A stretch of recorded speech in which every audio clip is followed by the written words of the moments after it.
चलो भैया ये कचरा। तो बोला लास्ट क्लास में जो अपन ने पढ़ा था, तो अपन ने ये पढ़ लिया था कि डीएल नोमेनक्लेचर क्या होता है।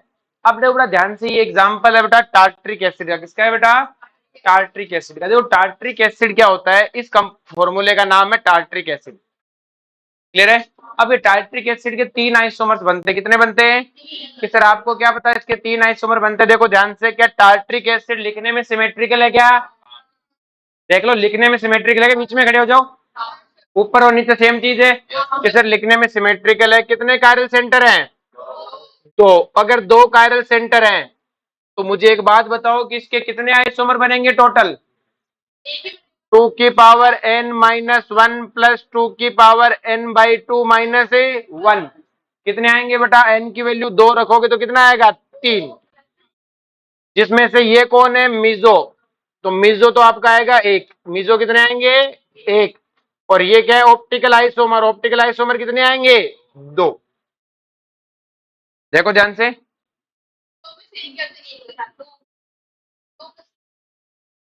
अब देखो बेटा, ये वाला टार्ट्रिक एसिड है ना, ये जो स्ट्रक्चर बनाई है, ये Mizo tartaric acid.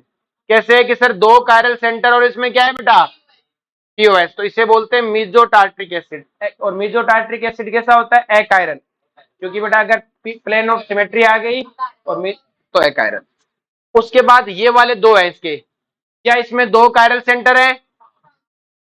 Plane of symmetry है क्या? नहीं है। तो ये कायरल है और ये इस कायरल की मिरर इमेज है। और कायरल की मिरर इमेज क्या होती है? एनेंशियोमर। और एनेंशियोमर अलग अलग कंपाउंड होते हैं। तो 2 ऑप्टिकल आइसोमर हो गए ये। तो हमसे पूछते हैं कि ऑप्टिकली एक्टिव टार्ट्रिक एसिड, तो या तो ये बनाना है या फिर ये वाला।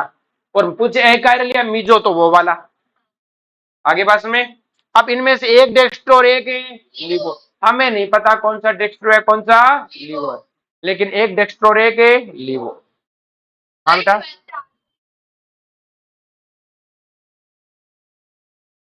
यहाँ पे COH है। ये देखो OH लिखा हुआ है बावड़ी। ठीक है, बोलो कोई दिक्कत है? ये ये कौन सा? ये तुम्हारे साथ ही है, तुमसे आगे आगे। हाँ हाँ, होशियार है ना तुमसे।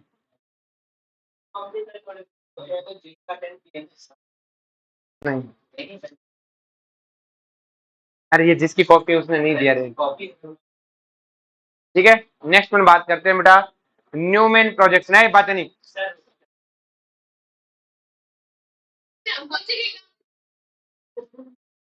पहले गेट बंद कर लेते हैं फिर तुमको मारेंगे अच्छे से। देखो बेटा न्यूमेन प्रोजेक्शन की बात करते हैं।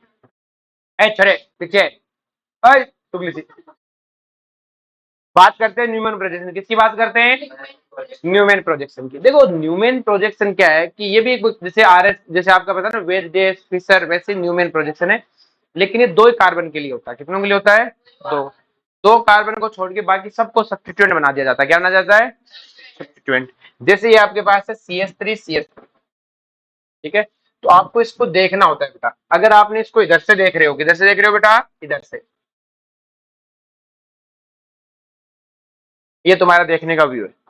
ठीक है, तो अगर मैं इधर से देख रहा हूं तो ये कार्बन 1 नंबर पे और ये कार्बन है 2 नंबर पे। बोलो कोई दिक्कत है?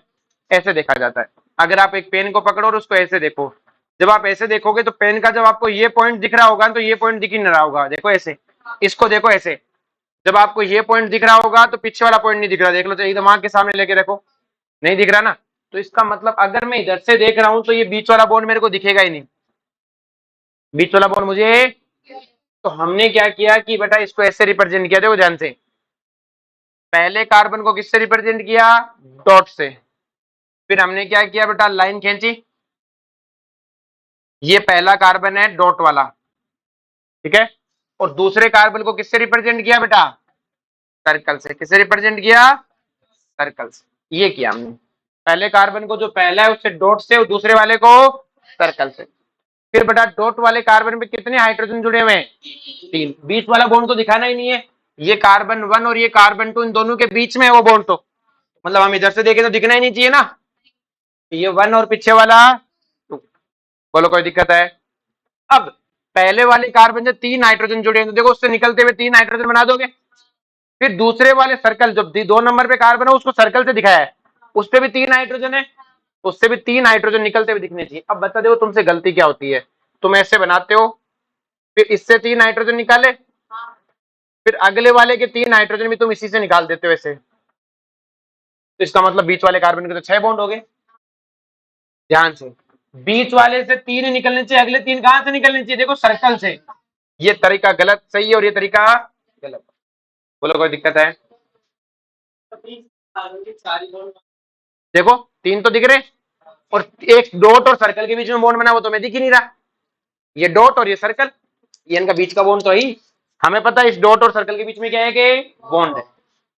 आगे बात में, अब जैसे प्रोपेन का बनाने में, तो प्रोपेन में तो 3 कार्बन होते हैं, तो एक कार्बन को उल्टा कर दो, ऊपर फेंक दो, और अब इधर से देखो, जैसे आप इधर से देखोगे तो आपको क्या दिखेगा, ये कार्बन और ये कार्बन दिखेंगे। किन्हीं 2 को फेंक सकते थे आप, कहते शुरू के 2 को रखता तो इसको फेंक देता। बोलो कोई दिक्कत है? तो इसको नंबर 1, इसको नंबर 2, बोलो कोई दिक्कत है? 1 वाले को किससे दिखाएंगे, डॉट से, 2 वाले को सर्कल से। तो 1 और 2 के बीच में बॉन्ड बना हुआ है, हमें दिख नहीं रहा, लेकिन बॉन्ड तो है, ये 1 और ये 2। अब 1 वाले से कौन जुड़ा हुआ है, एक तो CH3 और 2, देख लो, एक तो CH3 2 हाइड्रोजन है ना, तो एक CH3 और 2, बोलो कोई दिक्कत है? इसी तरह से 2 वाले से कौन जुड़े हुए हैं, तो तीनों हाइड्रोजन सर्कल से आने चाहिए, कहां से आने चाहिए,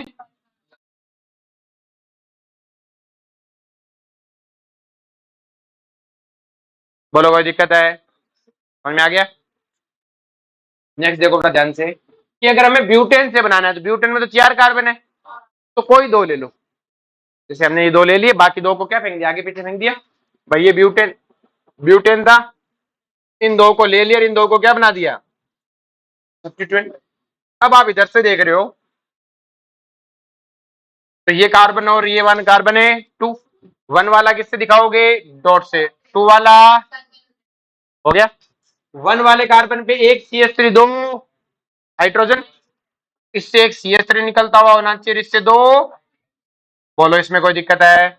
अब सर्कल वाले में देखो, कि सर्कल वाले पे क्या है बेटा, 2 वाले पे 2 हाइड्रोजन और एक है, तो सर्कल से निकलता हुआ दिखना चाहिए, एक CH3 और 2, बोलो कोई दिक्कत है? आगे सुन में, नेक्स्ट वन है बेटा, जैसे ग्लाइकोल, ग्लाइकोल इसको बोलते हैं, इसे बोलते हैं एथेन 1,2 डाइओल, क्या बोलते हैं, 1,2 डाइओल। तो ये एथेन है बेटा, और 1,2 डाइल, देखो 1,2 पे डाइओल है, तो देखो 1 पे कौन होगा बेटा, कार्बन, 2 पे भी कार्बन, 1 वाले कार्बन पे एक OH और 2 हाइड्रोजन, तो इस डॉट से क्या दिखाओगे, एक OH और 2, बोलो कोई दिक्कत है? और सर्कल से क्या दिखाओगे, एक OH और 2, बोलो कोई दिक्कत है? पूछो।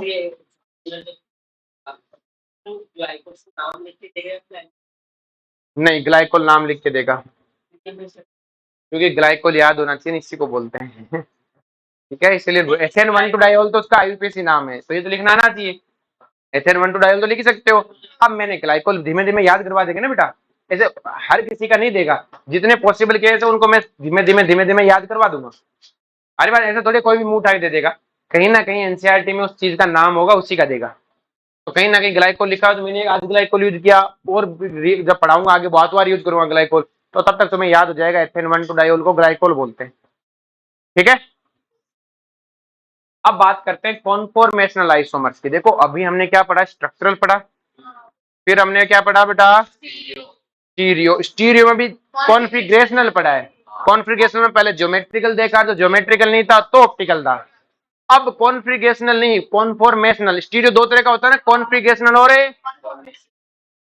तो कॉन्फॉर्मेशनल आइसोमर कौन होगा, सेम स्ट्रक्चरल, सेम कॉन्फिगरेशनल, मतलब RS नहीं बदलेंगे। अब याद है जिनका RR आ रहा था, अब उनका आएगा कॉन्फॉर्मेशनल, क्या आएगा, कॉन्फॉर्मेशनल। मतलब पहले देखो स्ट्रक्चर, GI, ऑप्टिकल ये नहीं है, फिर रोना रोना कॉन्फॉर्मेशन। अब कॉन्फॉर्मेशनल आइसोमर्स क्या होते हैं बेटा, अगर मैं तुम्हें कहूं कि एक चीज हमेशा देख लो, कॉन्फॉर्मेशन आइसोमर्स का नंबर कभी नहीं पूछा जाएगा, क्योंकि इनफाइनाइट होते हैं। क्या होते हैं? होते कैसे बेटा कॉन्फॉर्मेशन आइसोमर, इसकी बात करते हैं। पेन दो।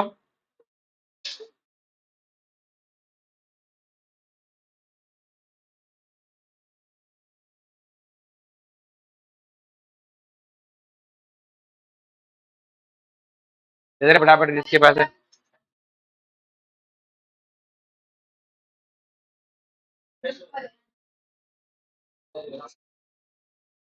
कल तो बहुत सारे थे, ये नहीं चलेगा। ऐसे पकड़ा, ऊपर पकड़ा, अब उसको पकड़ा।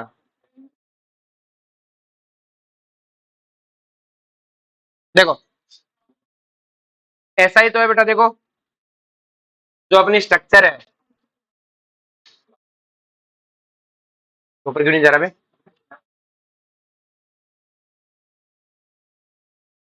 हट बे। देखो ध्यान से, ये बातें नहीं। ये आपके पास है बेटा, देखो इसको, ये ऐसा ही है, पहले वाला कार्बन एटम, दूसरे वाला कार्बन एटम, ऐसे है बेटा ये दोनों। दिख गया? देखो ऐसे आमने सामने खड़े। अब मैं अगर देखो ध्यान से, ये आमने सामने है, तो अभी इनके बीच, अब देखो मैं घुमा सकता हूँ इनको ऐसे, तो क्या अलग अलग चीज है कि नहीं है भाई? यहाँ आमने सामने, अगर मैं मामूली से घुमाता हूँ तब भी अलग है, और यहाँ तो बहुत अलग, यहाँ तो डिफरेंट दिख रहा है। ये सब चीजें क्या है बेटा? अलग अलग है। क्या है बेटा? अलग अलग स्ट्रक्चर है कि नहीं है? अब किस तरह ये घूम क्यों रहे हैं, ये घूमे क्यों रहे हैं? तो देखो बेटा ध्यान से, हमें क्या है कि बेटा सिंगल बॉन्ड है। हम किसके लिए पढ़ रहे हैं? जिन दो एटम के बीच में जो कार्बन 1 और 2, डॉट वाला 1 और सर्कल वाला 2, इन दोनों के बीच में बॉन्ड कैसा है? Single bond. और आपको याद है केमिकल बॉन्ड में पढ़ाया था, सिंगल बॉन्ड के अराउंड फ्री रोटेशन होता है। क्या होता है? Free rotation. और इसे रोकने वाला कोई नहीं है बेटा, इसे रोकने वाला, मोलिक्यूल के अराउंड फ्री रोटेशन होता ही रहता है। मोलिक्यूल के अराउंड फ्री रोटेशन है, होता रहता है। बोलो कोई दिक्कत है? आई पास में मोलिक्यूल के अराउंड क्या होता रहता है बेटा? Free rotation. क्या इसमें किसी को कोई दिक्कत है? तो अब ये फ्री रोटेशन होता है, इस फ्री रोटेशन से बनते हैं कॉन्फॉर्मेशनल आइसोमर। तो देखो अभी दोनों आमने सामने, मामूली सा एंगल बदला तब भी नया एटम है। तो 0.001 डिग्री पे अलग है, 0.002 पे अलग है, 1 डिग्री, 2 डिग्री, ऐसे कितने एंगल हो सकते हैं? इनफाइनाइट हो सकते हैं 360 डिग्री में। भाई 359.99 वो भी अलग है, 350.999 भी अलग है तो अलग अलग। तो कितने कॉन्फॉर्मेशन हो सकते हैं? इनफाइनाइट। हमारे पास में, तो पहली बात बेटा सिंपल सी कहानी है। तो क्या होता है? Due to rotation around a C bond conformal isomer arise. तो कॉन्फॉर्मल आइसोमर कब अराइज होंगे? जब दो सिंगल बॉन्ड के बीच में क्या होगा? रोटेशन। क्या होगा? रोटेशन। इस रोटेशन से अराइज होंगे। अभी देखो आमने सामने, अभी आमने सामने नहीं है, अलग बन गया कि नहीं बन गया? आगे बात सुन में। दूसरी चीज क्या है बेटा?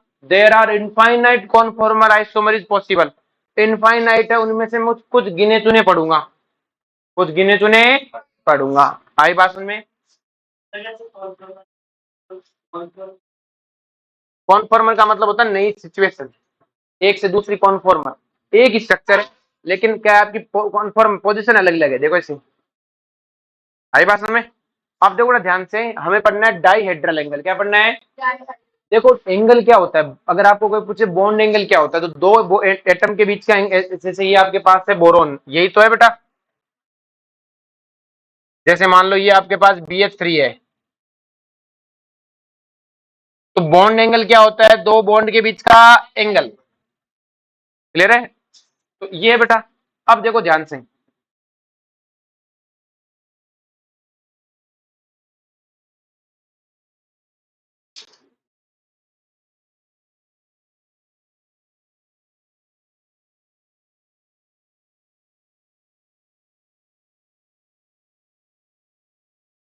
पकड़ में आ जाए। जैसे ये है, क्या मैं देखो इसको रोटेट करा रहा हूं, ध्यान से समझना। क्या रोटेट कराने से बॉन्ड एंगल बदल रहा है क्या? नहीं। इन दो बॉन्ड के बीच का एंगल देखो बदल रहा है क्या? ये है बॉन्ड एंगल, तो ये तो दूसरा आइटम है। क्या बॉन्ड एंगल बदल रहा है क्या? नहीं। इन बॉन्ड के बीच का एंगल देख लो ना, बदल रहा है क्या? जिसको घुमा रहा हूं उसके बॉन्ड एंगल बदल रहे हैं क्या? भाई जिसको घुमा रहा हूं यही तो है, इसके ये एंगल को देखो बदल रहा है क्या? नहीं। बॉन्ड का एंगल नहीं बदल रहा, तो क्या बदल रहा है? इसे बोलते हैं डाइहेड्रल एंगल। डाइहेड्रल एंगल क्या होता है? दो प्लेन के बीच का एंगल। डाइहेड्रल एंगल क्या होता है? दो प्लेन के। सर दो प्लेन कैसे? अभी देखो बेटा ध्यान से कि ये दोनों हाइड्रोजन, ये वाला हाइड्रोजन जिस प्लेन में है, प्लेन का मतलब देखो ये, क्या ये दोनों जो ये दोनों सेम प्लेन में है क्या? जिस प्लेन में ये है उसी प्लेन में, क्या दोनों सेम प्लेन में? तो बताओ इनके दोनों के प्लेन के बीच का एंगल कितना है? 0। अब बताओ बेटा क्या दोनों का प्लेन है सेम है क्या?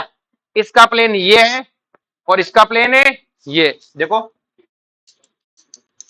ये तो है इस प्लेन में और ये वाला एटम किस में है? इस प्लेन में। समझ में आ रहा है? यहां देखो बेटा ये पहले वाला हाइड्रोजन इसमें, दूसरे वाले इसके जस्ट पीछे है। क्या दोनों सेम प्लेन में है कि नहीं है? तो दोनों प्लेन के बीच का एंगल कितना है? 0। यहां पे ये तो इस प्लेन में है और ये एटम किस प्लेन में है? तो क्या दोनों प्लेन के बीच का एंगल है कि नहीं है? तो ये प्लेन का एंगल है। जिस प्लेन में ये हाइड्रोजन है उसके ये वाला जिसमें, इन दोनों प्लेन के बीच के एंगल को क्या बोलते हैं? तो क्या घुमाने से बॉन्ड एंगल बदला क्या? आपको कि नहीं ये है बॉन्ड एंगल, तो ये कहां बदला?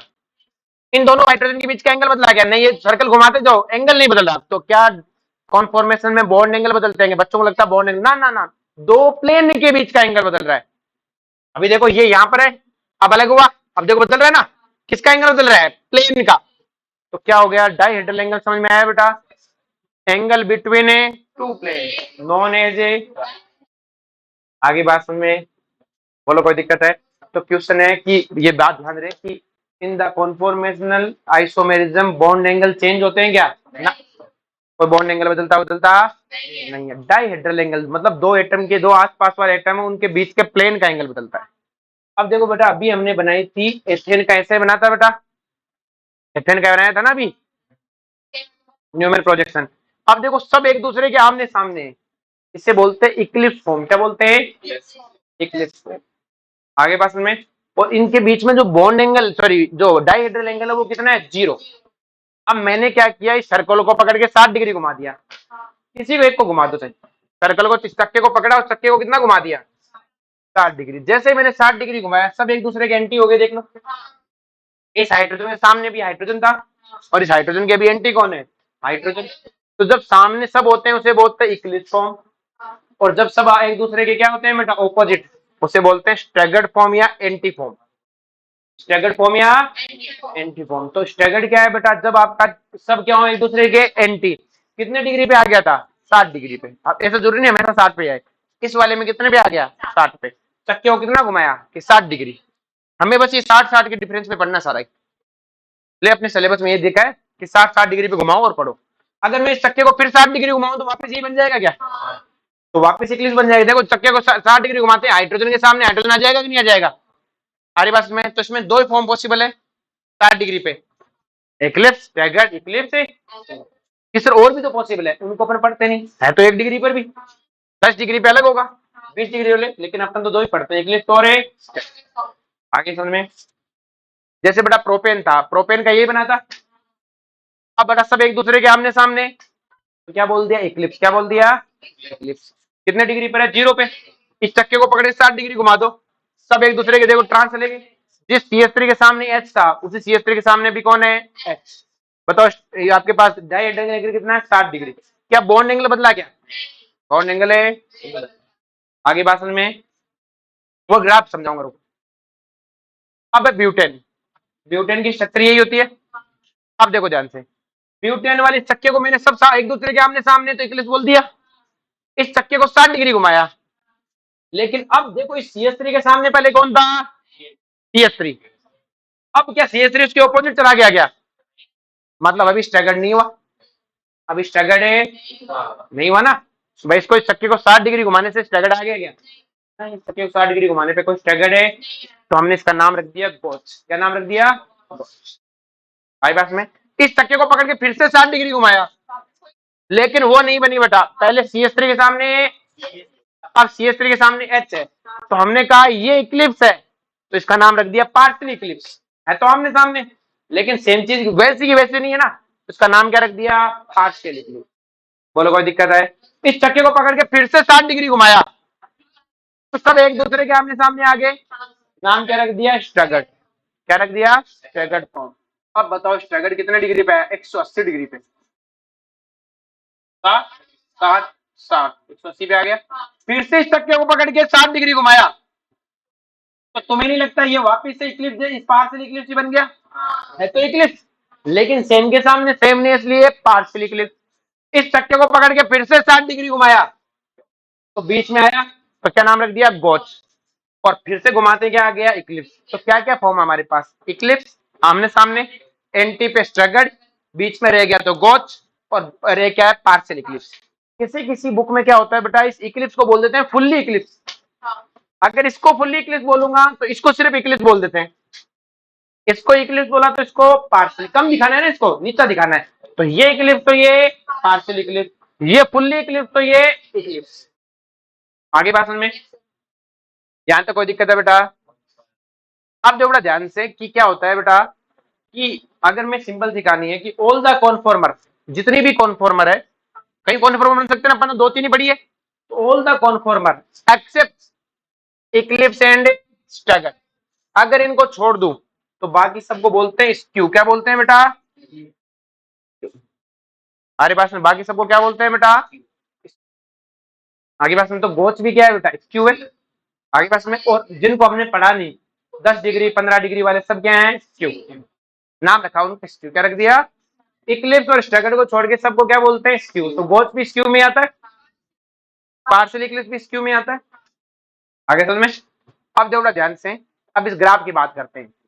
जो बेटा ग्राफ बनाया हुआ है एनर्जी वर्सेस डाइहेड्रल एंगल में, तो देखो बेटा जब ये आमने सामने है तो क्या ये एक दूसरे को रिपेल करेंगे बेटा, बोलो करेंगे कि नहीं करेंगे, कि जब CH3 और H आमने सामने एक दूसरे को रिपेल करेंगे, रिपल्सन से एनर्जी क्या होती है, इंक्रीज। आपको हमेशा पता है कि अगर आपसे किसी की बनती नहीं है और वो आपके सामने खड़ा है तो आपका पारा चढ़ेगा कि नहीं चढ़ेगा, क्योंकि रिपल्सन है। अरे जिससे बनती है उसके सामने आपने कूल रहते हो, और भाई मौज एकदम ऐसे कूल रहते हो, क्या रहते हो, कूल। तो सिंपल सी कहानी, पारा कब चढ़ेगा तुम्हारा, जब तुम्हारे जिससे बनती नहीं हो तुम्हारे सामने खड़ा हो जाए। बोलो कोई दिक्कत है? तो यही कहानी है बेटा, यहाँ पे आमने सामने रिपल्सन होता है बेटा, स्टेरिक रिपल्सन बोलते हैं। तो रिपल्सन से एनर्जी बढ़ती है, बढ़ती है तो देखो एनर्जी ज्यादा, तो इक्लिप्स फॉर्म की एनर्जी क्या है, ज्यादा। लेकिन बेटा जैसे ये स्टैगर्ड में गया, दूर दूर हो गए, तो एनर्जी देखो कम। बोलो कोई दिक्कत है?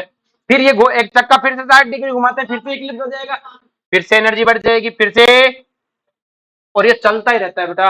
हम कॉन्फॉर्मर आइसोमर को यूं मान लो -200 डिग्री सेल्सियस, इन पे जाके वो रुकता है। कॉन्फॉर्मल आइसोमर रूम टेम्परेचर इतना फास्ट होता है पता ही नहीं चलता, इतना तेजी से घूमता है कि पता ही नहीं चलता कि कब इक्लिप्स कब स्टैगर्ड, कब इक्लिप्स है कब स्टैगर्ड, रुकते ही नहीं आपस में। कॉन्फॉर्मल आइसोमर को सेपरेट नहीं कर सकते रूम टेम्परेचर पे, ऐसा नहीं कह सकता ये इक्लिप्स वाला ये स्टैगर्ड वाला, घूमते रहते तेजी से। स्टेबल एनर्जी इतनी है उसके पास, कोई टेंशन ही नहीं है, इतनी एनर्जी है कि स्टैगर्ड को एनर्जी मिली हुई है।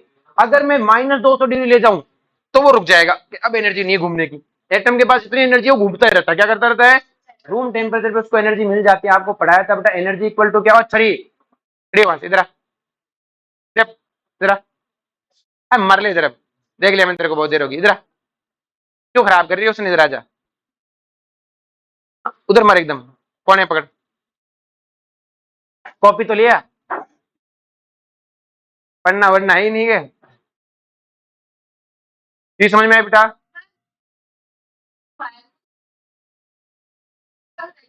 हाँ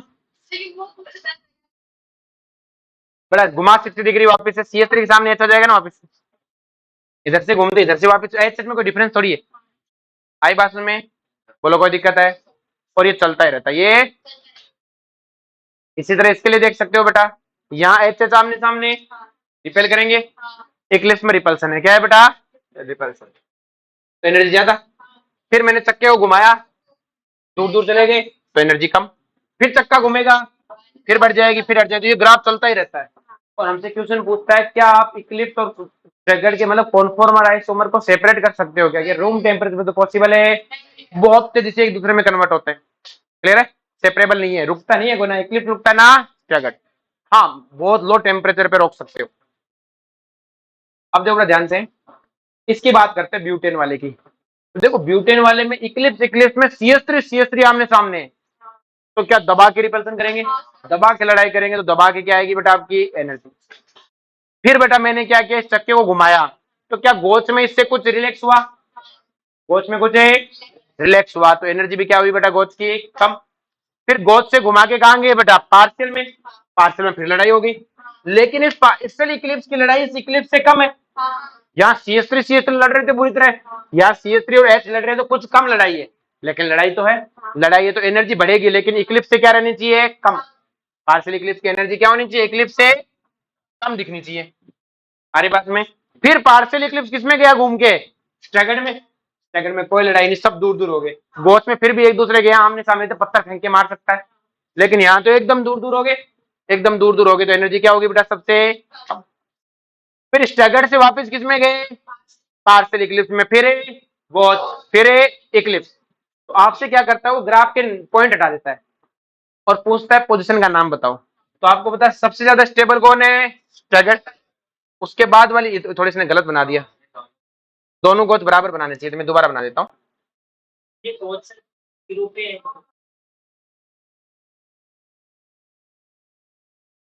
एक सेकंड, एक सेकंड।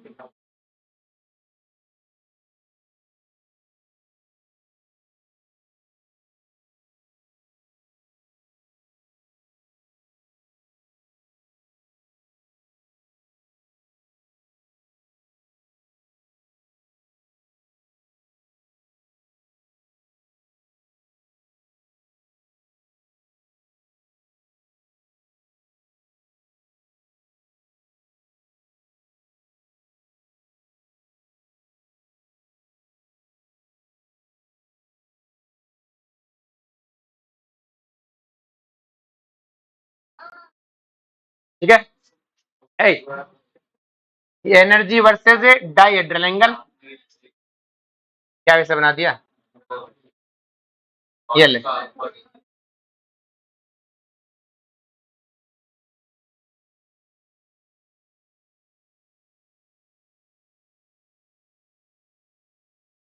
ठीक है। तो देखो बेटा ध्यान से, ये कौन है बेटा? इक्लिप्स कौन है? ये एनर्जी है। अब सुन ले, सॉरी, ये इक्लिप्स है। ये कौन है? गॉच है। ये पार्शियल इक्लिप्स है। ये स्टैगर्ड फॉर्म है।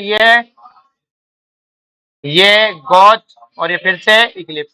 चलता रहेगा। बना लो कैसे? ये जीरो थोड़ी होगी, ऑलमोस्ट नियर बाई इसने खींची है। ग्राफ ही तो बनाया है, कहाँ जीरो कर दिया? ग्राफ ही तो बनाया है। और गलती ह्यूमन से हो जाती है, ऊपर से टच हो गया तो जान लेगा क्या?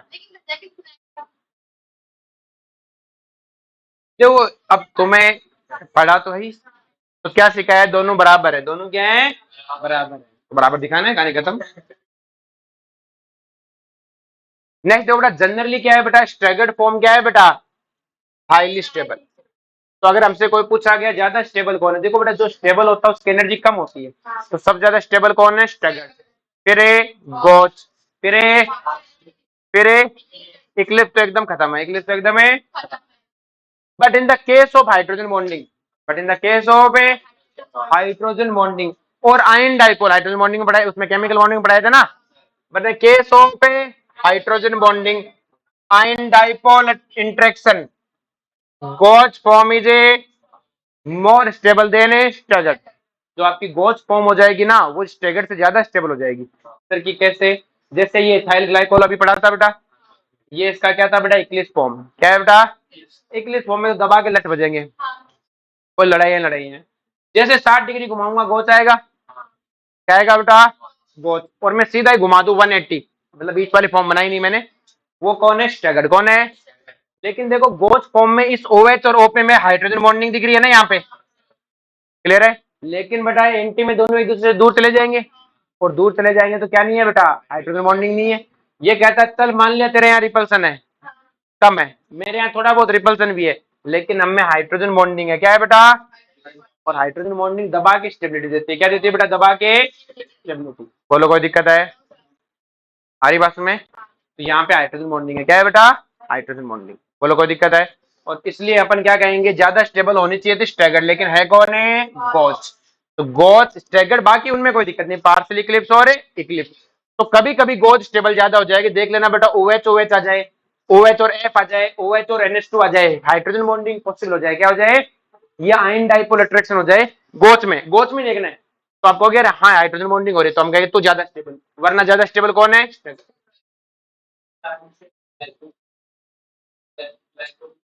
हाँ जिसमें हाइड्रोजन बॉन्डिंग हो सकती है, सब में तो होगी नहीं। हाइड्रोजन बॉन्डिंग कौन किसमें हो सकती है बेटा? FON से हाइड्रोजन जुड़ा हुआ होना चाहिए और सामने खींचने वाला भी FON होना चाहिए। अब जो बेटा ध्यान से, अगर एक मोलिक्यूल नॉन पोलर है, कैसा है बेटा? नॉन पोलर कौन सा होता है बेटा? जो सिमेट्रिकल होता है ना, केमिकल बॉन्डिंग में पढ़ाया था। अगर एक मोलिक्यूल नॉन पोलर है तो वो हमेशा नॉन पोलर रहेगा, चाहे उसकी कोई सी कॉन्फर्मर हो, चाहे उसकी भाई एक बार जो खत्म है वो हमेशा खत्म रहेगा, उसका कुछ नहीं हो सकता। तो अगर कोई मोलिक्यूल नॉन पोलर है वो हमेशा नॉन पोलर रहेगा, जैसे एथेन। एथेन एक नॉन पोलर कंपाउंड है, कैसा कंपाउंड है? Non polar. कोई चार्ज सेपरेशन नहीं है इसमें, तो अगर ये नॉन पोलर है तो ये हमेशा नॉन पोलर रहेगा, हमेशा क्या रहेगा, चाहे कोई कॉन्फॉर्मर हो। लेकिन अगर कोई पोलर कंपाउंड है, कोई कैसा कंपाउंड है, पोलर कंपाउंड है, उसके साथ दिक्कत है कि सर उसके साथ क्या दिक्कत है? जैसे ये एक पोलर कंपाउंड है, अगर डाइपोल मूवमेंट कैसे होता है बेटा? कार्बन पे क्या आएगा बेटा? डेल पॉजिटिव, ऑक्सीजन पे क्या आएगा? डेल है। इस वाले कार्बन पे डेल पॉजिटिव, ऑक्सीजन पे डेल है, तो पॉजिटिव से नेगेटिव, पॉजिटिव से क्या डाइपोल मूवमेंट जुड़ेगा? इसमें डाइपोल मूवमेंट इधर होगा, इसमें इधर होगा, जुड़ेगा। लेकिन अगर इसमें हुआ तो मैं क्या कहूंगा कि कोई नॉन पोलर है वो तो हमेशा नॉन पोलर है, लेकिन पोलर है तो वो एंटी में जाएगा तब नॉन पोलर हो जाएगा। जब वो एंटी में जाएगा तो क्या हो जाएगा? अगर कोई नॉन पोलर है वो तो हमेशा ही, लेकिन कोई पोलर है, भाई जो खत्म है वो तो हमेशा खत्म रहना है। जो अच्छा बच्चा है वो भी कभी कभी खत्म हो सकता है, वो भी कभी कभी खत्म, कब है? जब वो एंटी में जाएगा। आ रही बात समझ में? बोलो कोई दिक्कत है? भाई जो खत्म है उसकी तो कोई बराबरी नहीं है, जो नॉन पोलर है वो तो हमेशा नॉन पोलर, लेकिन कोई छोड़ो पोलर हुआ तो एंटी चला तो खत्म हो जाएगा, वरना नहीं। आ रही बात समझ में? याद हो जाएगा। चलो नेक्स्ट होना बेटा conformal isomer of ring system, किसके बेटा? Ring system. रिंग भी कॉन्फॉर्मल आइसोमर दिखाती है कि सर रिंग कैसे कॉन्फॉर्मल आइसोमर दिखाती है? सबसे पहले बात करते हैं फॉर साइक्लोहेक्सेन, किसके लिए बात करते हैं? साइक्लोहेक्सेन। जिस साइक्लोहेक्सेन को तुम जानते हो ना बेटा कि सर साइक्लोहेक्सेन ऐसी होती है, ऐसा होता है ना, ये अपन अपनी सुविधा के लिए बनाते हैं, साइक्लोहेक्सेन ऐसा होता है। उसकी चेयर ज्यादा अच्छी नहीं है, मैं चेयर ज्यादा अच्छी बना सकता हूँ। क्या बेटा? कौन सा था वो? यही था ना।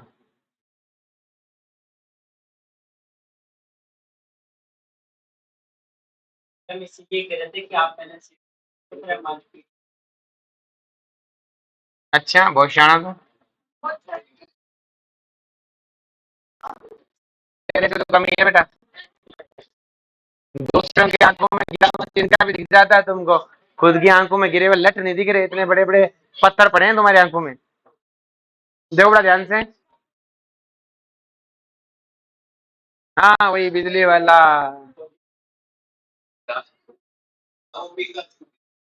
हाँ पिकाचू।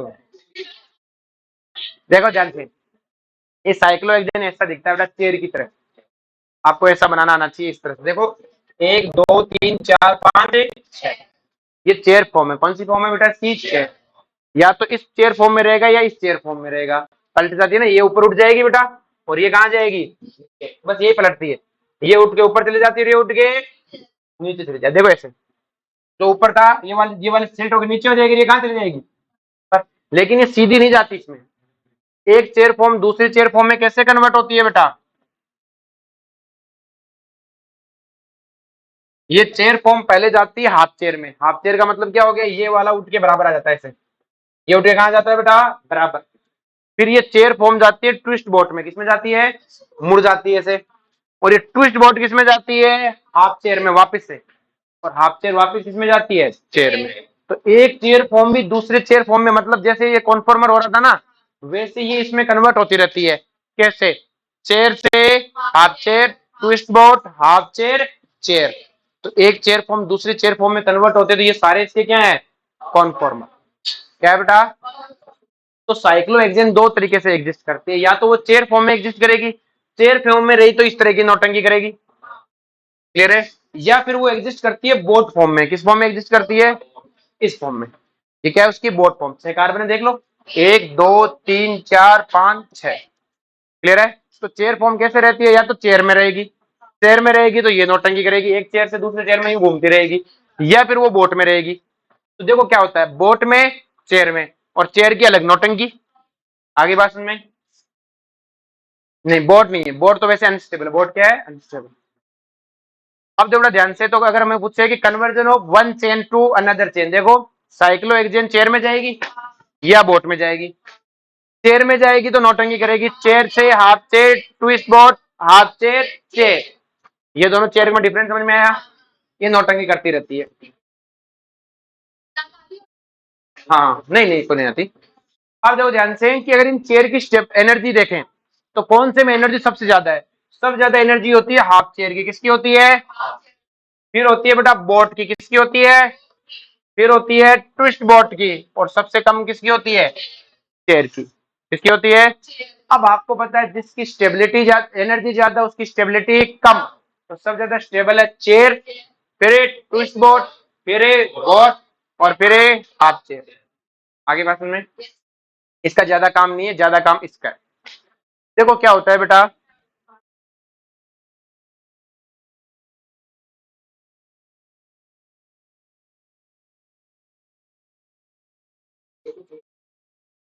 ये काम ठीक है ना, वैसे मिटा के पढ़ा सकते हो। नहीं नहीं, सही लिख रखा है इसने, गलत नहीं लिख रखा। लिखा हुआ सही है, मैं तो बस ऐसे ही समझाने के लिए लिख रहा हूँ। क्या करे बेटा? अरे यार इतना मेहनत कौन करे बेटा? तुम अच्छे बच्चे हो बेटा। नहीं मैं अच्छा नहीं हूँ, ठीक है। अब जो ध्यान से देखो, अपने पास ये एक चेयर फॉर्म है, देखो ऐसे बनाना, ठीक है। बना लिया चेयर फॉर्म। अब देखो बेटा क्या होता है इस चेयर फॉर्म में, ध्यान से, कि हमें बॉन्ड देखो, हमें दो दो बॉन्ड, हमें पता है दो दो हाइड्रोजन भी होने चाहिए।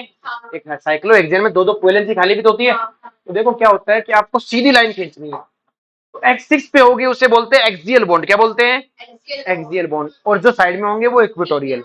अब देखो ध्यान से, आप याद कैसे रखें, जो टॉप वाला है उसके सीधा खींच दो, ये एक्सियल है। ये कौन है? इसका एक्सियल ऊपर है, बस इसका याद रखो, इसका ऊपर, तो इसका, इसका, इसका एक्स एक्सिस पर रहना, सीधी लाइन होनी चाहिए। तो देखो ये ऊपर है तो ये, तो ये, तो ये, तो ये, एक छोड़ के एक चलना है, एक ऊपर एक नीचे, एक ऊपर एक, और सबसे ऊपर वाले का ऊपर। याद हो गया? सबसे ऊपर वाले का ऊपर। तो ये कौन से बॉन्ड आ गए बेटा? Axial bond. कौन से बॉन्ड आ गए? Axial bond. आगे बात में, अब हमें इसके इक्वेटोरियल बनाने हैं। क्या बनाने हैं बेटा?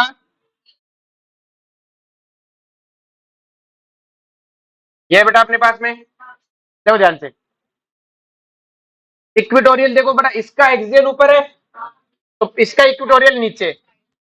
अब बस एक का याद हो गया, इसका नीचे, तो दूसरों का उसी हिसाब से, अगर इसका नीचे तो इसका ऊपर, इसका ऊपर मतलब ऐसे साइड में करते ऊपर, सीधा ऊपर तो कैसे जाएगा? एक्सिस पे नहीं रहना चाहिए ना। अब इसका नीचे कहाँ है बेटा?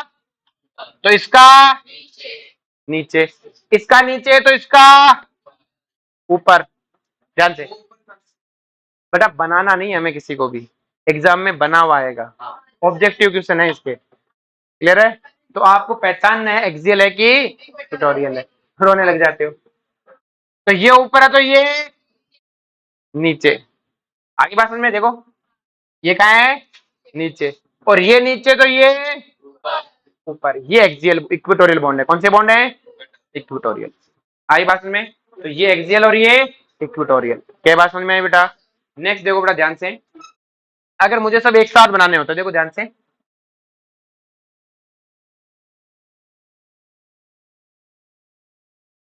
अब देखो ध्यान से, सब एक साथ बनाएंगे।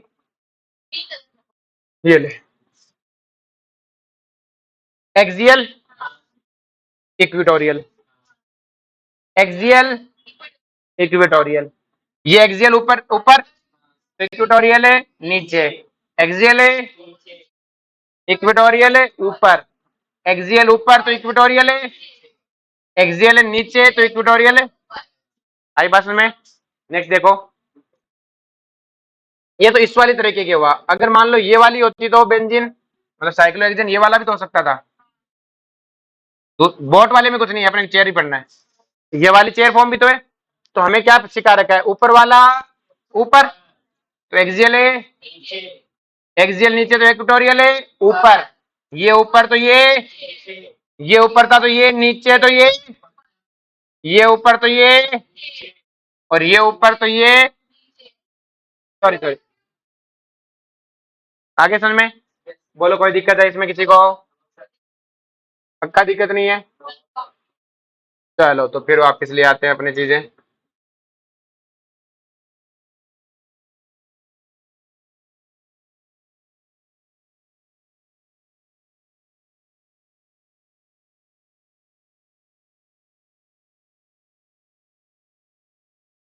क्लियर है? तो देखो बेटा, ये वाले क्या है बेटा, एक्सियल। क्या है बेटा? एक्सियल। और जो साइड में लेते हुए होंगे वो कौन होंगे? इक्वेटोरियल। क्लियर है? और इन दोनों को साथ में बना दिया तो ये पिंक वाले कौन है बेटा? एक्सियल। और ये ग्रीन वाले कौन है? इक्वेटोरियल। अब हमें तो बस देखना है, बनाना थोड़ी है, क्योंकि ये ऑब्जेक्टिव आएगा। बस दिखना चाहिए। अच्छा, ये एक्सियल इक्वेटोरियल, एक्सियल है इक्वेटोरियल, सीधे हैं वो एक्सियल, टेढ़े हैं वो इक्वेटोरियल। ऊपर नीचे कैसे बताते रहोगे? ये ऊपर जा रहा है, ये नीचे आ रहा है, ये ऊपर जा रहा है, ये ऊपर जा रहा है, ये क्योंकि ये ऊपर जाएगा तो इसको नीचे जाना है। अब देखो ध्यान से, आपके पास ये स्ट्रक्चर गिवन है, हमने इसे नंबरिंग कर दी, मैंने कहीं से भी 1 2 3 4 5 6। मैं तुमसे रिलेशन पूछूंगा axial axial equatorial equatorial axial equatorial में, तो जो 1 और 2 पोजीशन पे एक्सियल एक्सियल है, देख लो। तो दोनों ट्रांस का मतलब क्या होता है? एक दूसरे के ऑपोजिट जाना। इसका एक्सियल ऊपर मार रहा है, इसका एक्सियल है, तो एक दूसरे के क्या हुए? ट्रांस। 1 2 के इक्वेटोरियल इक्वेटोरियल देखो, अरे ये नीचे मर रहा है, ये डायरेक्शन देखो ना, इसकी डायरेक्शन नीचे, इसकी डायरेक्शन है ऊपर, तो एक दूसरे के क्या हुए? ट्रांस, ऑपोजिट जा रहे हैं ना। एक्सियल इक्वेटोरियल देखो 1 और 2 के, एक का एक्सियल एक का इक्वेटोरियल, इसका एक्सियल इसका इक्वेटोरियल दोनों ऊपर जा रहे हैं, इसका एक्सियल इसका इक्वेटोरियल दोनों, किसी का देख लो दोनों एक दूसरे के क्या है? 1 और 3 का देखो,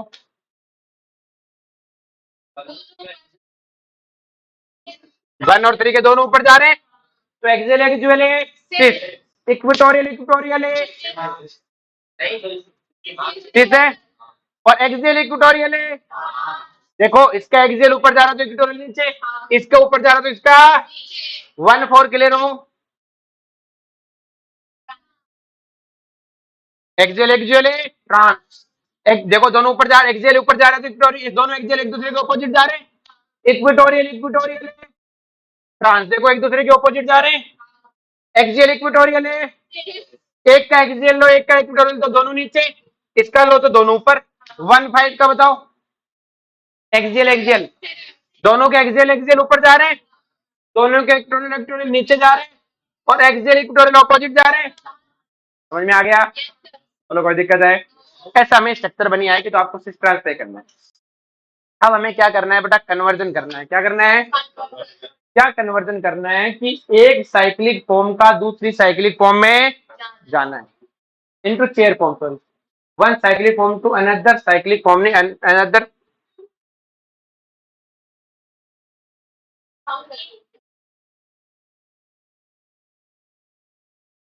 इनटू चेयर फॉर्म। किसमें जाना है बेटा? Chair form. एक साइक्लिक फॉर्म को किसमें ले जाना है? Chair form. देखो साइक्लिक को चेयर में ले जाना है तो मैं पढ़ क्या रहा हूँ कि सर आप पढ़ रहे हो कॉन्फॉर्मेशनल आइसोमर, क्या पढ़ रहे हो? और कि गुरुजी देखो कॉन्फॉर्मल आइसोमर का एक सिंपल सा रूल है।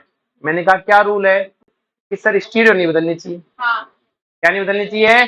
स्टीरियो नहीं बदलनी चाहिए, वरना तो कॉन्फॉर्मर होगा ही नहीं। कॉन्फॉर्मर होने के लिए स्टीरियो बदलना नहीं चाहिए, ये सिंपल सा रूल है। बोलो कोई दिक्कत है इसमें? कॉन्फॉर्मर होने के लिए स्टीरियो बदलना नहीं चाहिए, बस सिंपल है, तो होना ही नहीं चाहिए ना। तो मैंने कहा ठीक है भाई, कॉन्फॉर्मर बदलने के लिए स्टीरियो बदलना नहीं चाहिए। तो देखो ध्यान से, स्टीरियो रिमेन कांस्टेंट, कहीं स्टेबल बने कहीं ना बने। बाद की बात स्टेबल अनस्टेबिलिटी की। कॉन्फॉर्मर आइसोमर तभी है जब कॉन्फिगरेशनल सेम है, मतलब स्टीरियो आइसोमर से है, स्टीरियो सेम है, स्टीरियो सेम मतलब कॉन्फिगरेशन सेम हो। क्या सेम हो? अगर सिस वाला सिस रहना चाहिए, ट्रांस वाला कॉन्फिगरेशन नहीं बदलनी चाहिए, तभी तो कॉन्फॉर्मेशन बोलो। देखो स्ट्रक्चर नहीं था तभी ज्योमेट्रिकल बोला, ज्योमेट्रिकल ने तभी ऑप्टिकल बोला, तो ये सब नहीं है तभी कॉन्फॉर्मर होगा। नेक्स्ट देखो बेटा ध्यान से, इफ स्टीरियो इज कांस्टेंट, अगर स्टीरियो क्या है? कांस्टेंट, देन वी स्टार्ट, तो हम स्टार्ट करेंगे, हमें कुछ नहीं कहा गया तो हम स्टार्ट करेंगे कि जो बल्कि ग्रुप है, क्या है बेटा? जो बल्कि ग्रुप है वो कहां होना चाहिए बेटा? इक्वेटोरियल पे, क्योंकि इक्वेटोरियल पे रिपल्सन कम फील करता। बड़ा ग्रुप है तो हम कहेंगे तो इक्वेटोरियल पे बैठ जाते, इक्वेटोरियल पे जगह होती है साइड में, मैं तो साइड में बैठ जा, दूसरों को भी परेशान मत कर, खुद भी आराम पा, खुद भी क्या पा? आराम पा। तो बल्कि ग्रुप कहां होना चाहिए? इक्वेटोरियल। अगर आपको वो बनाने हो कहे आपको छूट दे तो आप ये कोशिश करना बल्कि ग्रुप को इक्वेटोरियल पे फेंकना। क्लियर है? जितने बल्कि ग्रुप को इक्वेटोरियल पे फेंकोगे उतनी स्टेबल स्ट्रक्चर आएगी, लेकिन वो कब है? स्टीरियो नहीं बिगड़नी चाहिए, नहीं क्या नहीं बिगड़नी चाहिए, बाद की बात है, ये पहले स्टीरियो सेम रहनी चाहिए। तो बल्कि ग्रुप कहां होना चाहिए? Presented equatorial position. बोलो कोई दिक्कत है? और स्टेबल स्ट्रक्चर। आगे बात में तो देखो हमसे वो कहेगा इस स्ट्रक्चर का क्या बनाओ बेटा? इस स्ट्रक्चर की क्या बनाओ?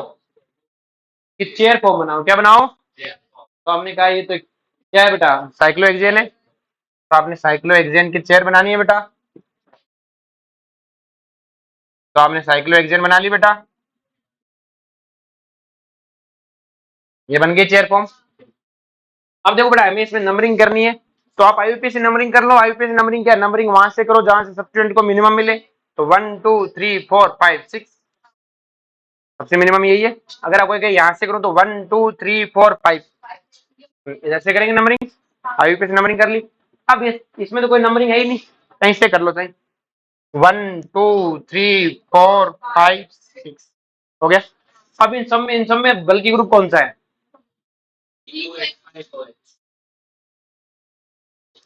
ये सबसे बल्कि ग्रुप है, इसको पकड़ के कहां फेंक दो?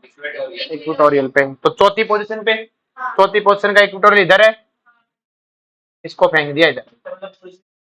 पोजीशन नहीं बदलनी ना, स्टीरियो बदलनी, बस ये फेंक दिया। अब स्टीरियो सेम रहनी चाहिए, तो एक को तो पकड़ लिया, अब इसके बेस पे बाकी सब अरेंज करो। इसको इक्वेटोरियल में फेंका तो बताओ फोर्थ और सेकंड एक दूसरे के क्या है?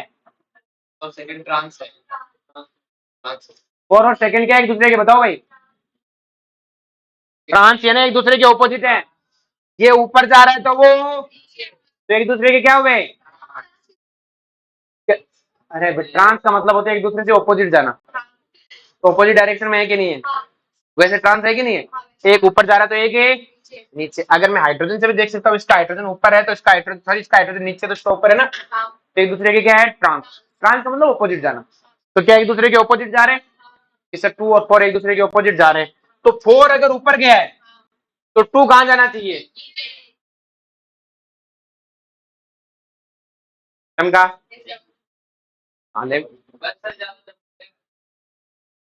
टाइम थोड़ी हो गया, अभी तो पढ़ा है, इसको तो पूरा कंप्लीट करेंगे। क्लियर है? 4 ऊपर गया तो 2 कहां आना चाहिए? अब तू बताएगा 1 और 2 एक दूसरे की क्या है? सिस है। अगर दोनों एक दूसरे के सिस है, तू बता बेटा हर कि दोनों किधर होने चाहिए? 1 पे 1 वाला CH3 कहां होना चाहिए? देखो इसका CH3 नीचे आया 2 का, तो 1 का CH3 भी नीचे तो इधर ही आएगा, बन गया स्ट्रक्चर, कहानी खत्म। अब आपको बनाने थोड़ी, हमें तो ढूंढनी है नीचे 4 ऑप्शन में, 4 ऑप्शन में ढूंढनी क्या है? आपको तो ये ढूंढना है कि पहले तो स्टीरियो सेम रहे, तो 4 में से कम 2 ऑप्शन तो स्टीरियो उल्टा सुलटी होंगी। स्टीरियो मतलब है कि जैसे 2 और 4 एक दूसरे के सिस बना देंगे, हम उसको गलत कर देंगे, कई बार पोजीशन बदल देगा तो गलत कर देंगे, ये सब हट गए। फिर देखेंगे सिस्टम, फिर देखेंगे स्टेबल। स्टेबल मतलब बल्कि ग्रुप का होना चाहिए। पहले स्टीरियो देखना है, पहले क्या देखनी है?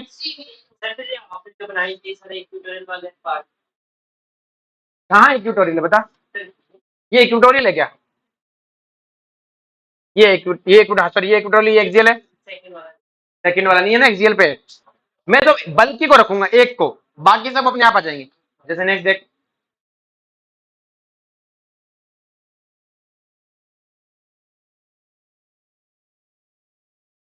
हमें क्या इसको कन्वर्ट करना है, आपने क्या बना दिया बेटा, बना लिया। इसकी आईपी से नंबरिंग करेंगे तो यहीं से मिनिमम आएगी, नंबरिंग कर ली, इसकी नंबरिंग कहीं से कर लो, कोई दिक्कत नहीं है, 1 2 3 4 5 6। अब सबसे बल्कि ग्रुप ढूंढ कौन सा है, और बल्कि ग्रुप कहाँ होना चाहिए, इक्वेटोरियल पे। सेकंड नंबर पे इक्वेटोरियल किधर होगी, इधर होगी, इसको लाके जोड़ दिया। अब एक खत्म, अब इसी के बेस पे चलना है सबको, स्टीरियो सेम रखनी है। तो बता 2 और 1 एक दूसरे के क्या है, ट्रांस। तो ये ऊपर गया है तो 1 वाला कहाँ आना चाहिए, 2 और 4 एक दूसरे के क्या है, ट्रांस है। तो ये ऊपर गया तो ये कहाँ आना चाहिए, बन गया। बोलो कोई दिक्कत है, नेक्स्ट बताओ बेटा, इसकी बनानी है बेटा, तो क्या है बेटा, यही तो है स्ट्रक्चर। हाँ बेटा, अब ठीक है, तो यहां से दिख रही है सुगली। अब तो बेटा ध्यान से इन दोनों की बात करें तो नंबरिंग क्या, ये 1 पे हो रही है, 3 4 5 6। तो इधर भी 1 2 3 4 5 6। अब मुझे एक बात बताओ, 1 2 कैसे है, 1 2 में से किसी को ले लो, दोनों एक दूसरे के 6 होने चाहिए। तो अगर आप 1 को OH को नीचे बनाते हो तो इसको कहाँ बनाने का, आप बोल गए नहीं सर इसको नीचे क्यों बनाए, इसको ऊपर बनाते, तो इसको ऊपर बनाता तो ये इधर आ जाता, इसको ऊपर बनाता तो कोई बल्कि है नहीं, दोनों सेम ही तो है। अगर ये ऊपर जाता तो ये अपने आप इसके पीछे पीछे क्या आता, ऊपर बनता तो वैसा ही, एक एक्सियल एक इक्वेटोरियल। बोलो कोई दिक्कत है, तो देखो बड़ा ध्यान से, when one chair form convert into another chair form, when one chair form convert into another chair form axial position, कौन सी पोजीशन बेटा, axial position convert into equatorial position and vice versa. तो देखो बड़ा ध्यान से, ये वाला है, अब देखो मैं इसको कन्वर्ट कर रहा हूं तो पलटूंगा नीचे, देखो ऐसे तो पलटना है, देखो पलटते समय देखो नीचे पलटा, देखो ये नीचे आ गए। कुछ नहीं करना बेटा, आपको ये जैसे का कन्वर्ट करो तो आपको इसको पलट देना है, क्या कर देना है, पलट देना है। जैसे मैं मिटा के दोबारा बना के दिखाता हूँ,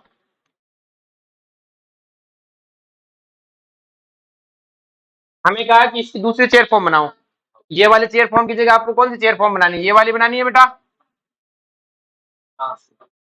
ये वाली बनानी है। अब देखो ध्यान से, पलटा ही तो है, यूं करके ऊपर तो किया है, तो ये वाला कार्बन नीचे जाएगा और ये वाला तो यहीं रहेगा, देखो यही तो है। ये वाले ने अपनी जगह बदली क्या, नहीं, इस वाले ने तो यहाँ पे आया, देख लो बेटा पलटी मारो, देखो ऐसा ही तो किया है। तो ये वाला नीचे आएगा, अब अभी कहाँ था बेटा, ये एक्सियल पे था, अब कहाँ जाएगा, इक्वेटोरियल पे। अभी ये कहाँ पर है, अब कहाँ जाएगा, आई बात में, इसका करके दिखाओ बेटा, पलटी करो एक बार कॉपी में, पेज पलट के कर दो। हाँ जी,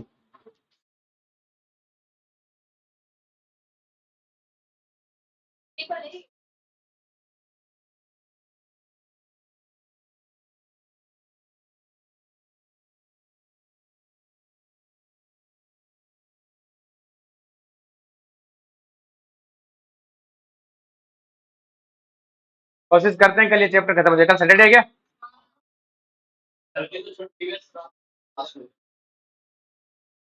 तुम्हारी नहीं,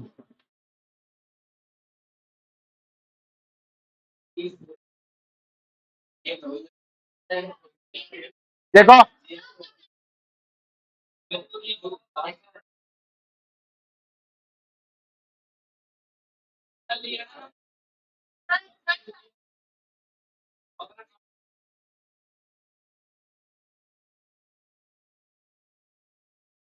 देखो ऐसे वाले बनाओगे, ये जो ऊपर था वो नीचे चला गया, अभी कहाँ था, एक्सियल, अब कहाँ चला जाएगा, क्या, अरे एक्सियल था, अब इक्वेटोरियल बनाना है, उससे कोई फर्क नहीं पड़ता, ऊपर नीचे मत वो लग रहा, एक्सियल को इक्वेटोरियल बनाना है, अब वो कहाँ जाएगा तुम देख लो, इसका एक्सियल कहाँ होता है? नीचे। तो इक्वेटोरियल कहाँ होता है? साइड में। एक्सियल इक्वेटोरियल में जाएगा। मैंने कब कहा ऊपर नीचे जाएगा? एकदम नीचे जा रहा है। कार्बन तो नीचे गया था, अब उसका बॉन्ड ये जो एक्सियल था ना, ये वाला, ये अभी कहां जाएगा? इक्वेटोरियल। ये बोला मैंने, तो एक्सियल बॉन्ड इक्वेटोरियल जाएगा। मैंने तो एटम का बोला है कि ये रिंग ऊपर फ्लिप होगी बेटा, ये ऊपर उठ जाएगी, ये नीचे उठ जाएगा। पहले तो रिंग फ्लिप हुई, फिर रिंग फ्लिप में जो एक्सियल था वो कहां चला जाएगा? तो अब देख लो बेटा, इसका इक्वेटोरियल तो इधर है। अब जो ये वाला कार्बन था, ये ओएच कहां है? एक्सियल पे। अब इसका ओएच एक्सियल तो नीचे होगा, तो इसका इक्वेटोरियल कहां है? देखो सिस का सिस रहा अभी भी, सिस का सिस रहेगा, लेकिन एक्सियल इक्वेटोरियल बदल जाएंगे। अब देखो अगर आपको दो स्ट्रक्चर में कंपैरिजन करना हो, दो चेयर फॉर्म में, कि कौन सी चेयर फॉर्म ज्यादा स्टेबल है, तो जिसमें जितने ज्यादा इक्वेटोरियल पोजीशन पे कंपाउंड होंगे वो उतनी ज्यादा स्टेबल होगी। क्लियर है? पहली बात।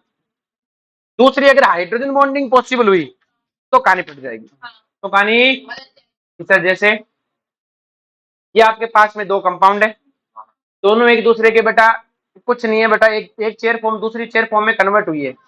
देखो एक्सियल कहां गई है? इक्वेटोरियल। अब हमसे पूछता है कि इन दोनों में से ज्यादा कौन बनेगा। आपने 11th क्लास में इक्विलिब्रियम पढ़ा था बेटा, क्या होता है बेटा? प्रोडक्ट की कंसेंट्रेशन अपॉन ए। तो ये प्रोडक्ट और ये रिएक्टेंट है, तो मुझे बताओ इस प्रोडक्ट और रिएक्टेंट में से ज्यादा स्टेबल कौन है? क्योंकि बेटा इसमें इक्वेटोरियल एक्सियल पे है और इसमें कहां है? और जितना इक्वेटोरियल पे उतना ज्यादा स्टेबल होते हो। तो बताओ ज्यादा स्टेबल कौन है?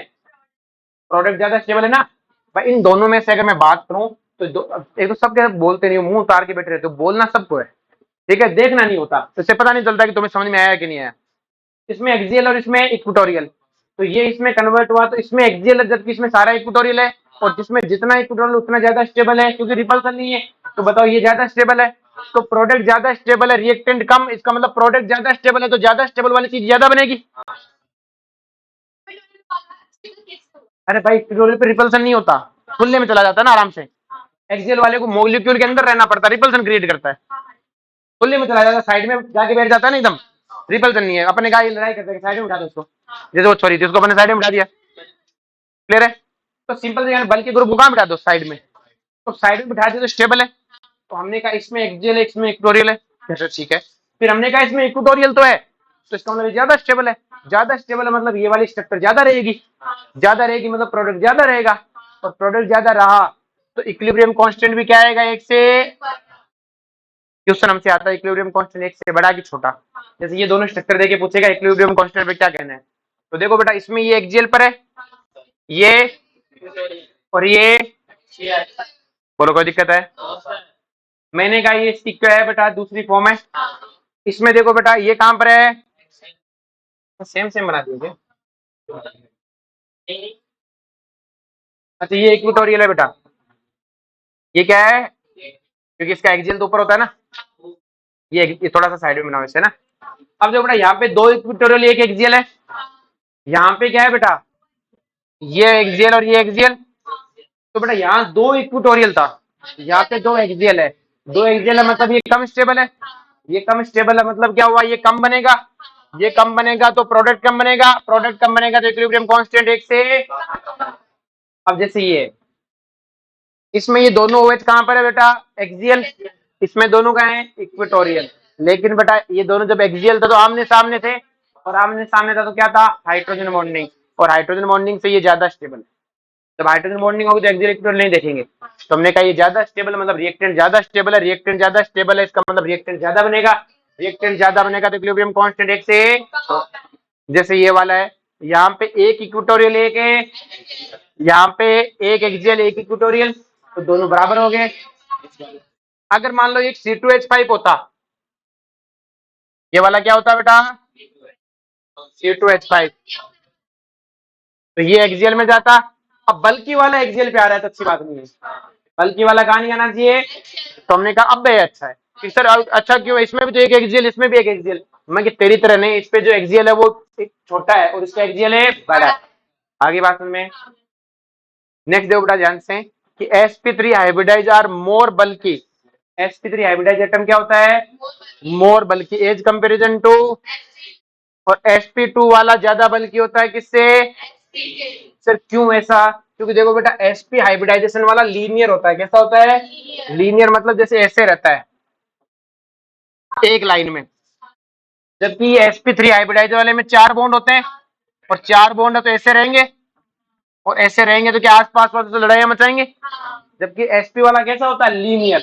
जो एक लाइन में बैठा वो किसी को क्या लड़ाई करेगा, जो यूं पकड़ के बैठा वही तो लड़ाइयां करेगा भाई, जो यूं चलता है यूं करते हुए यूं करते हुए, तो उसकी सबसे लड़ाइयां होगी। और जो बेचारा सीधा सीधा चलता है उसकी कोई लड़ाई। तो ये sp वाला तो सीधा बैठा बेचारा, तो आसपास वालों को रिपेयर करेगा ही नहीं। लेकिन ये sp3 वाले क्या करते हैं, फैल के बैठते हैं, क्योंकि चारों ओर बॉन्ड होते हैं, तो आसपास वालों से क्या होता है, रिपल्सन। आगे बात समझ में। नेक्स्ट वन है बेटा कि जनरली जो ये बोट फॉर्म है, ये चेयर फॉर्म से कम स्टेबल क्यों होती है। देखो बेटा क्या होता है कि जो बोट फॉर्म होती है ना, इसमें क्या होता है कि इन दोनों हाइड्रोजन का आपस में क्या होता है, रिपल्सन, आमने सामने आ जाती है। देखो चेयर फॉर्म में तो आपस में 1 और 4 कार्बन के बीच में कोई रिपल्सन ही नहीं है ना, दूर दूर है। लेकिन बोट में आमने सामने जाते हैं, आमने सामने आने से एक दूसरे को क्या करते हैं, रिपल्सन। अब देखो बेटा जब भी कोई बोट चलती है, तो बोट की एक खासियत होती है बेटा, बोट जो भी समुद्र में चलती है उसके आगे और पीछे दोनों जगह फ्लैग लगा होता है, जिस कंट्री की वो बोट होती है। ये बोट का रूल होता है, अगर ऐसा किसी बोट पे नहीं होता तो उसको उड़ा देते हैं। क्लियर है। तो दोनों तरफ फ्लैग लगा होता है, तो ये भी तो अपनी बोट है, इस पे 2 फ्लैग लगे हुए हैं, और इन फ्लैग में क्या है, रिपल्सन। इसलिए इसे बोलते हैं फ्लैग पॉल है। तो हमसे कोई पूछे बोट फॉर्म कम स्टेबल क्यों है, तो आप बोलोगे फ्लैग पॉल रिपल्सन। आई बात में। नेक्स्ट वन, अगर दोनों फ्लैग पे OH हुआ तो क्या होगा, तब ये चेयर से क्या हो जाएगी, ज्यादा। बोलो कोई दिक्कत है इसमें। इसके बाद का आगे पढ़े, कल पढ़ेंगे।